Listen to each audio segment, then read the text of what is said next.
Today we're making maple walnut candy. This easy to follow recipe is perfect for any beginner. I was recently gifted a ton of walnuts and this is just one of the 2 bags I recently received. Thank you so much, I always appreciate the support and thoughtfulness. To get started we need 1 cup of chopped walnuts. I'm using this little nut chopper gadget. I'll put a link to it down in the description box below.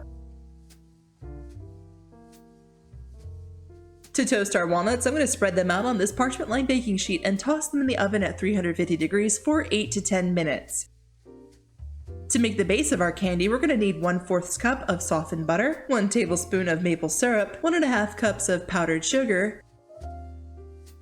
We're gonna mix this just until it starts to look pebbly, kind of something like this. It's definitely not creamy at this stage. We need a wee bit more liquid to make that magic happen. Add in 1 teaspoon of vanilla extract and 1/4 teaspoon of maple extract. That should do it. Mix until it's creamy. It's time to check on our walnuts. They smell so good. Since we just pulled these out of the oven, they will need to cool completely before we add them to our candy filling. This looks like way more than 1 cup though. We're just gonna double check that real quick. Yep, it's 1 cup, maybe a little bit of extra change, but it's 1 cup. I will say this though, if I could go back and change one thing, it would be the amount of nuts in this candy. I love nuts, but I feel like 1 cup is way too much. I think half a cup would have been perfect. Double check your candy and make sure you don't have any lumps. The only chunkies we want to taste should be the nuts. No butter lumps, no powdered sugar lumps. This looks good. Add in the nuts and give everything a good mix. Like I said before, I think 1 cup is way too much. I'll make that change in the recipe card towards the end of this video. Once the nuts are fully mixed in, we're going to gather this up into a nice little neat ball on the bottom of the bowl. Cover it with foil or plastic wrap and stick it in the fridge to firm up for about 30 minutes. Okay, it's been 30 minutes and our candy should be nice and firm. Grab your cookie scooper. This one's about a tablespoon's worth.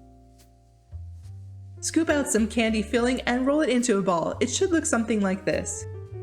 Place it on a parchment lined baking sheet and keep going until you run out of candy to roll. This is why I think there are too many nuts. I was having slight issues keeping my candy from breaking in half mid-roll. I promise I'm not an aggressive roller.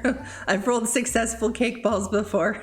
I know what I'm doing. This recipe says you'll get 20 candies. I only got 15. Maybe my scooper was a bit bigger than what the recipe suggests, but still, I think these are the perfect size. Any smaller and I might get some raised eyebrows. Take your rolled candies and place them in the fridge for at least 10 more minutes to refirm back up. I'm using this brand of melting candies from Hobby Lobby. The brand is called Make and Mold. To a microwave safe bowl, add in the melting candies and microwave for about 1 to 2 minutes, stirring every 20 seconds or so.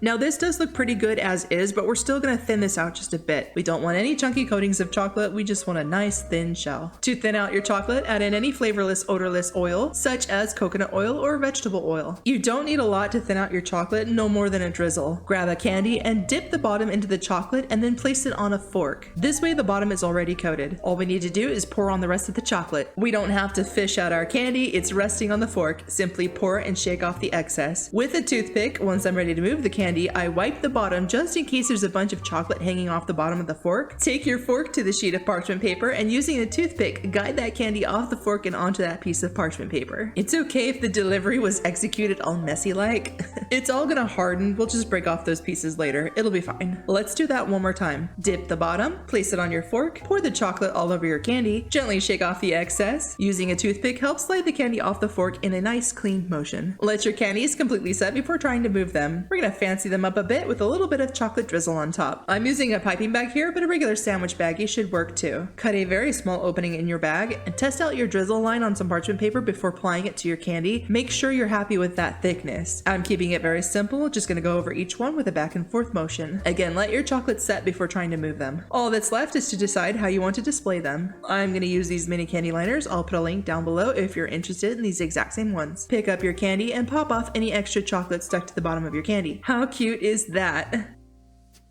I really enjoyed this recipe. It's quick and easy and it tasted so good. Here, I'll cut into one so you can see what it looks like on the inside.